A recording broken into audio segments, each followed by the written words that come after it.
Let's walk through this fast pipe system that we put in for a Hytrol Conveyor system. This is a Kaiser air tower rotary screw compressor. These are nice because you have 100% duty cycle, whereas those old reciprocating compressors would get up to like a 60% duty cycle. This has a built-in air dryer, so the condensate comes out of here to get rid of the moisture in the air, and then it wraps around and dumps into this KCF 25, which is an oil water separator.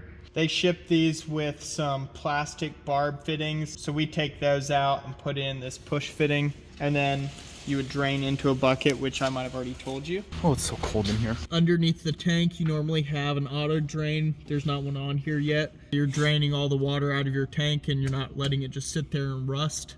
So the line would come out of that auto drain and also go into that oil water separator. These rotary screw compressors don't get anchored to the floor. They just have rubber feet. That's enough to keep them from shifting around.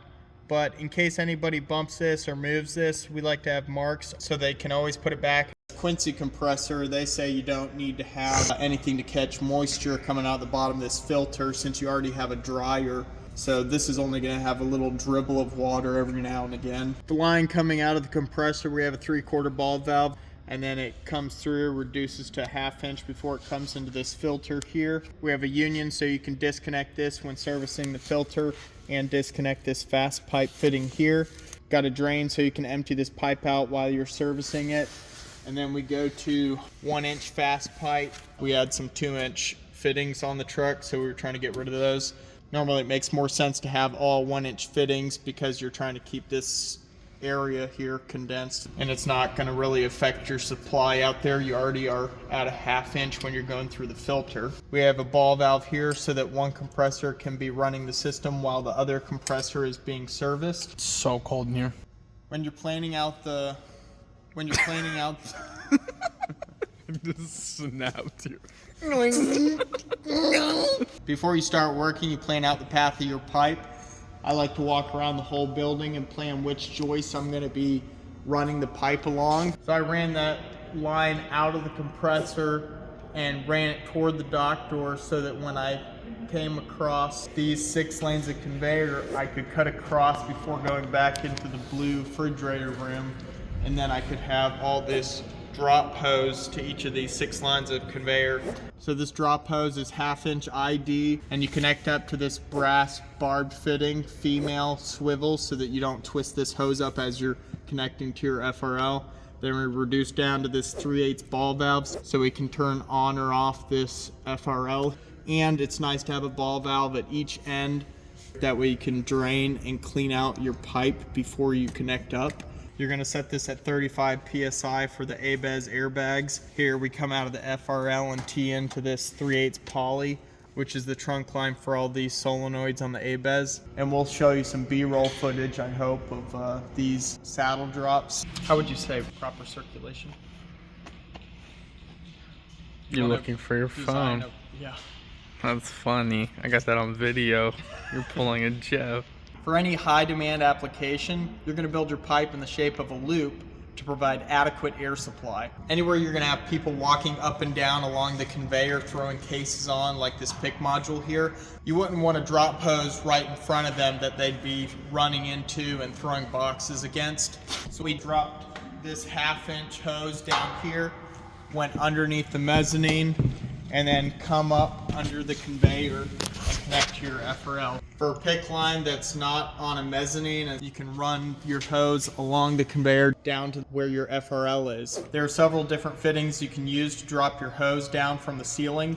You have saddle drops that go to 1/2 inch NPT. You have T's that go from fast pipe to 1/2 inch NPT. And you have unions that go from fast pipe to NPT. So you can think about those different options that you have while you're running your pipe to save a $40 saddle drop every now and then. For example, here we knew we had to have 2 drops close together. So instead of using a union, you can use a T for your drop hose that doubles as a union. You're supposed to have your pipe supported every 10 feet and within 6 inches of your fittings. Sometimes you can get away with about 13 foot in between hangers because otherwise you'd be putting a hanger every 80 inches when you're running perpendicular to the steel web joists. There's 2 options when it comes to laying out your pipe as far as level in the ceiling. You can either put up a laser and run all your pipe horizontal and below the steel web joist so you don't run into anything, or you could run it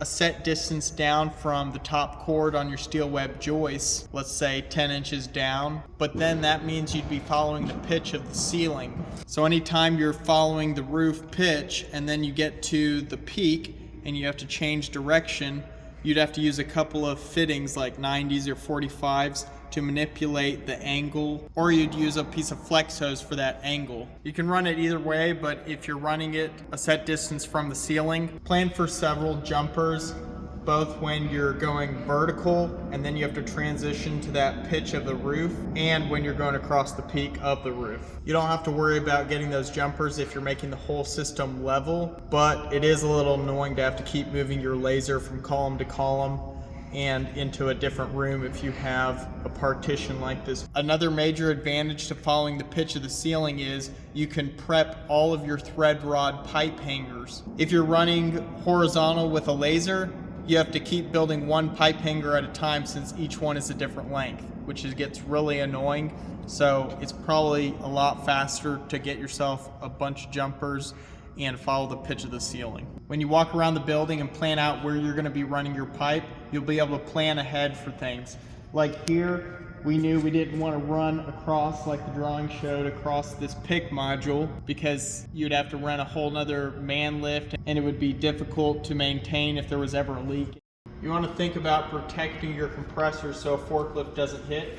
So right behind this blue wall, we suggested that the customer get some more yellow highway guardrail so that no forklift backs up against these compressors and pipe and destroys all this. So that's about it for the walkthrough on these Kaiser compressors and this Rapid Air Products fast pipe system. They make a great product and it installs fast. Almost everything we have here is 2-inch fast pipe. It's a way better option than black iron. It installs way faster and it doesn't introduce rust to your system. As you've seen, almost everybody in the industry installs either blue aluminum fast pipe or copper now. I'm ready. I'm ready. I don't even know what I'm saying yet, so it's gonna be like 5 minutes. It's bad. Just start reading off the list. Just start saying stuff. It'll come to you. 3 hours later. Yeah, it's bad.